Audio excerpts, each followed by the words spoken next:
తరగతి పేద బిడ్డగా వచ్చినాం. పేద బిడ్డకు ప్రతి సమస్య తెలుస్తది. ఎందుకంటే నిరంతరం పేదరికంలో నిరంతరం చదువుకున్నప్పుడు పేదరికమే, కాలేజ్‌లో పోతే పేదరికమే, పని చేసుకుంటూ చదువుకుంటూ ఏదైనా ఇంట్ల పుట్టిన పేగు బంధం నేనురా అమ్మా నా యువకులలో అయితే చాలా వరకు స్పందిస్తుర్రు.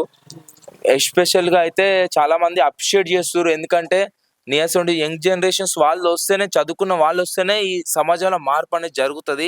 ఇత్తడే రాసేలా కావాలి నువ్వు మండేలా ప్రతి గుండెలు అది ఏం గుర్తంటే lady purse bag number 5 serial sarpanch అభ్యర్థి ఒలిగొండకి ఇండిపెండెంట్‌గా చేసిన నేను.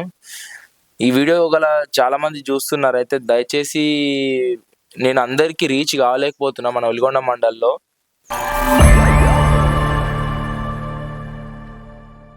అందరికీ నమస్కారం. నేను మీ భాస్కర్ కథనం టీవీ నుంచి. ఈరోజు మనం ఒక స్వాతంత్ర అభ్యర్థి ఇండిపెండెంట్ క్యాండిడేట్ సర్పంచ్కి ఒళ్ళొండలో పోటీ చేసిండు. ఆయన మాటలలో తెలుసుకుందాం అసలు ఎందుకు వేసిండు, ఏం కథ అనేది. చెప్పండి, ఎందుకు వేసిండు మీరు సర్పంచ్? అంటే ఈ అసలు ఈ ఒలిగొండ మండలంలో ఉన్న సమస్యలు చాలా విపరీతమైన సమస్యలని నేను ఎప్పుడు చూసినా గమనించినా కానీ సమస్యలు చాలా అవుతున్నాయి. ఎప్పుడు పోయినా మనం ఏ సమస్యను నెరవేర్చామన్నా, మనం నార్మల్ పర్సన్గా ఉంటే సమస్యలను నెరవేర్చాలన్నా మనం అధికారుల దగ్గర పోయినా కానీ ఈ పలానా ఈ సమస్య డ్రైనేజ్ సమస్య ఉంది, పలానా స్ట్రీట్ లైట్ సమస్య ఉంది అంటే ఎవరు పట్టించుకోరు తొందరగా. చేస్తాంలే ఇలా రోజులు తరబడి పోతుంది. ల్యాండ్ లిటికేషన్స్ ఉన్నా, ఇంకేదైనా లిటికేషన్స్ ఉన్నా చేద్దాంలే అంటారు. సో ఇలాంటి చాలా నేను ఇన్సిడెంట్స్ ని చాలా గమనించి నా లోపల ప్రేరణ పుట్టింది. అరే మనమంటూ ఏదో ఒక స్థానంలో ఉండాలి, మనమంటూ ఏదో ఒకటి చేయాలనే నేను అసలు ఇండిపెండెంట్ సర్పంచ్ అభ్యర్థిగా నామినేషన్ వేశాను. అందుకో ఈ బరిలో ఉన్నాను. అయినా కానీ నాకు ప్రౌడే ఉంది. గెలవకపోని అది సంబంధం లేదు. నేను నా వంతు కృషి నేను చేస్తాను. నాకెంతో ఫాలోయింగ్ ఉందో నా ఫ్రెండ్స్ సర్కిల్ ఎవరురో నాకు సపోర్ట్ చేస్తారని నేను ఖచ్చితంగా ఆశిస్తున్నాను. సరే, ఓకే. మరి ఇప్పుడు వాళ్ళు చూసుకుంటే మాత్రం బడా నాయకులు, మీరు చూసుకుంటే మాత్రం చిల్లి గవ్వలేదు. మరి ఎట్లా వాళ్ళని ఎట్లా ఎదుర్కోగలుగుతారు ప్రజలు? మరి మీ పట్ల ఎట్లుర్రు? బ్రదర్ ఒకటినండి, డబ్బు ఉన్నా డబ్బు లేకుండా డబ్బు అనేది శాశ్వతం కాదు.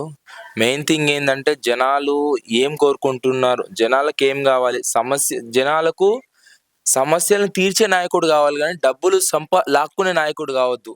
ఫర్ ఎగ్జాంపుల్ ఒక సమస్య ఉంది, డ్రైనేజ్ సమస్య, అది తీర్చే నాయకుడు కావాలి. స్ట్రీట్ లైట్ లేదు, అది తీర్చే నాయకుడు కావాలి. ఎలాంటి సమస్యలను పరిష్కరించే నాయకుడు కావాలి మనకు. ఒకవేళ అధికారంలోకి వస్తే, నేనంటూ ఇండిపెండెంట్ గెలిస్తే ఈ సమస్యల మీద ఖచ్చితంగా పోరాడతాను. ఒక్క రూపాయి కూడా అవినీతి చేయబోనని నేను మనస్ఫూర్తిగా అంటున్నాను. మనం పేద బిడ్డగా వచ్చినాం. పేద బిడ్డకు ప్రతి సమస్య తెలుస్తది. ఎందుకంటే నిరంతరం పేదరికంలో నిరంతరం చదువుకున్నప్పుడు పేదరికమే, కాలేజ్‌లో పోతే పేదరికమే, పని చేసుకుంటూ చదువుకుంటూ ఏదైనా ఇంట్ల పుట్టిన పేగు బంధం నేనురా అమ్మా నా ఏదైనా జాబ్ చేసుకుంటూనే వెళ్తుంది మనకు. ఖాళీగా ఉంటే విచ్చలవిడిగా చేస్తే మన డబ్బు ఉన్నోళ్ళు కాదు మన తల్లిదండ్రులు, ఎట్లో ఎంజాయ్ చేస్తే వెళ్ళదు. పేదరికంలో పుట్టినాం కాబట్టి ప్రతి సమస్య పేదవాడికే తెలుస్తుంది అని నేను అందుకే నామినేషన్ వేసాను. సరే, ఓకే. ఇప్పుడు మరి యువకుల స్పందన ఎట్లుంది? వాళ్ళు మీకు సపోర్ట్ చేస్తుర్రా? అసలు ఎట్లుంది?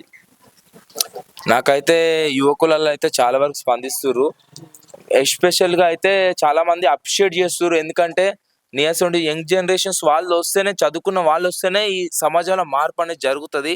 ఇత్తడే రాసేలా కావాలి నువ్వు మండేలా ప్రతి గుండెలు అసలు పెద్ద ఏజ్ వాళ్ళు వచ్చి, డబ్బున్న వాళ్ళు వస్తే వాళ్ళు సంపాదించుకోవడానికే వస్తారు, ప్రజల సేవ చేయడానికి రారనే చాలా మందికి తెలుసు. అది రియాలిటీ కూడా.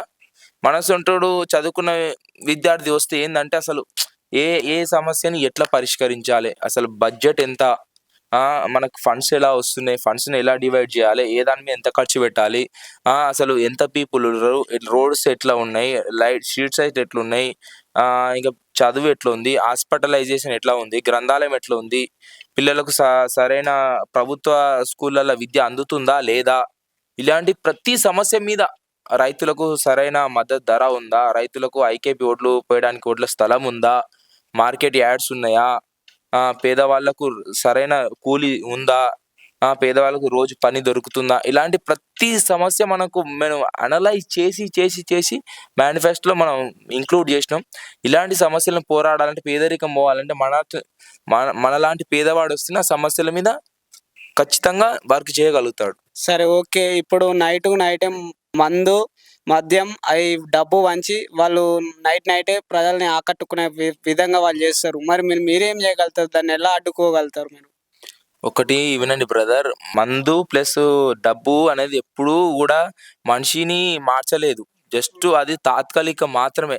ఒక 1000, 2000 ఇస్తే అది టెంపరరీ సొల్యూషనే. ఆడొక రోజు 2 రోజుల్లో సంపాదించుకోగలుగుతాడు 1000, 2000.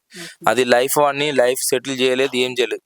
ఒక సరైన నాయకుడు వస్తే అసలు ఆ 5 సంవత్సరాల భవిష్యత్తు అభివృద్ధి జరుగుతుంది. ఎలా అంటే, అభివృద్ధి అంటే అన్ని ప్రతిదీ విద్య, వైద్యంలో, రోడ్స్ కానీ, స్ట్రీట్ లైట్స్ కానీ, ప్రతి దాంట్లో జరుగుతుంది. అసలు పట్టణం అనేది అభివృద్ధి జరుగుతుంది. మద్యం మీరన్నారు, డబ్బు కూడా ఇప్పుడు యువత మేల్కుంది, యువత ముందుకొస్తుంది. ప్రతి ఊర్లలో ఇప్పుడు చాలా వరకు యంగ్ పర్సన్సే సర్పంచ్ కానీ, వార్డ్ మెంబర్స్ కానీ నిలబడుతున్నారు. ఒకప్పుడు నేను చిన్నగా ఉన్నప్పుడు 10 ఇయర్స్, 15 ఇయర్స్ బ్యాక్, అప్పుడు యువతకు అంత పెద్ద వాళ్ళు 50 ఇయర్స్, 55 ఇయర్స్ వాళ్ళు మాత్రమే నిలబడేది. ఇప్పుడు అసలు రాను జనరేషన్ చేంజ్ అవుతుంది. చైతన్యం అవుతున్నారు. రాను ఫర్దర్ జనరేషన్‌లో కూడా ఇంకా చేంజ్ అవుతారు. ఇంకా సొసైటీ బాగుపడుతది అని నేను ఆశిస్తున్నా. ఓకే. సంస్థల ఎన్నికల్లో మీకు వచ్చిన గుర్తేంటిది? అసలు సీరియల్ నెంబర్ ఎంత? అది ఏం గుర్తంటే, lady purse bag number 5 serial sarpanch అభ్యర్థి ఒలిగొండకి ఇండిపెండెంట్‌గా చేసిన నేను. ఈ వీడియో చాలా మంది చూస్తున్నారు. అయితే దయచేసి, నేను అందరికీ రీచ్ కాలేకపోతున్నా మన ఒలిగొండ మండలంలో.